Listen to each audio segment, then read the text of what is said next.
Restez avec nous sur Radio J, retour à l'actualité. Elle est avec nous en studio, Rachel Flore Pardo, avocate. Bonjour Rachel Flore. Bonjour Ilana. Et oui, on vous retrouve pour la chronique à huis clos. Alors, cyber MeToo, gameuse cyber harcelée sur Twitch, Elon Musk et le rachat de Twitter. Dernièrement, la question de la lutte contre le cyberharcèlement et la régulation des plateformes s'est trouvée au cœur de l'actualité. Et vous avez donc décidé, avec l'ancienne députée de Paris et avocate Laetitia Avia, de rédiger une tribune parue dans Le Monde pour dénoncer la haine qui envahit encore une autre plateforme, et cette plateforme, c'est Telegram. Oui, longtemps connue comme l'application des djihadistes, véritable nid à contenu terroriste et pédopornographique, l'invasion de l'Ukraine par la Russie le 24 février dernier a encore jeté un coup de projecteur sur cette application si souvent décriée. Avec plus de 500 millions d'utilisateurs dans le monde, Telegram est la 5e application de messagerie la plus téléchargée. Au premier abord, elle paraît semblable à WhatsApp. Et pourtant, si les groupes WhatsApp ne peuvent rassembler plus de 256 personnes, les canaux Telegram, eux, ne connaissent aucune limite.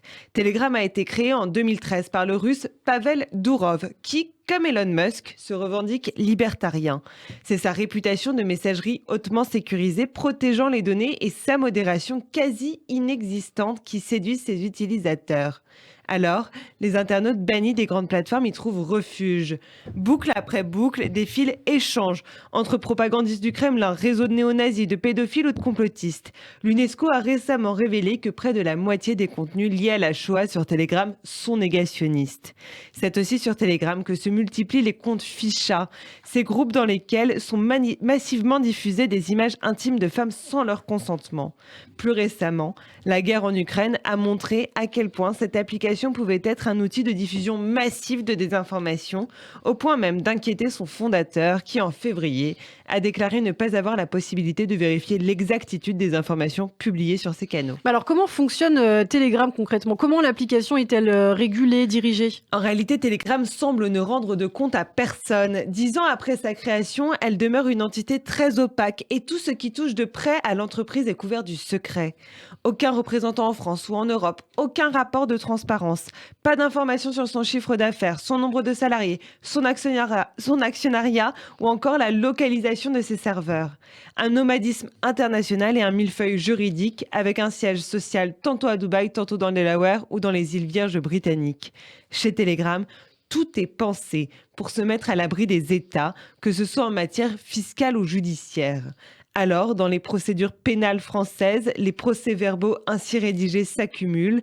Il apparaît que Telegram ne répond à aucune demande ou réquisition de la part des autorités. Finalement, Telegram serait donc la grande oubliée de la lutte contre la haine en ligne. Oui, et si l'application reste la grande oubliée des mesures de régulation, c'est parce qu'elle est considérée comme une messagerie privée.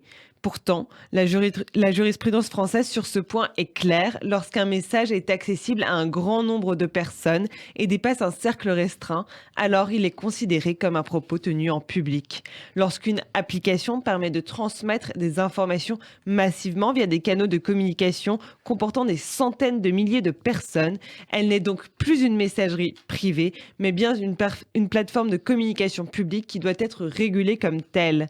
C'est en ce sens que l'Allemagne vient d'infliger une amende de 5 millions d'euros à Telegram pour son inaction face aux messages de haine qui y sont diffusés. Cette sanction contre l'application, une première en Europe, marque une avancée vers la fin de l'impunité de Telegram à laquelle la France doit absolument s'associer.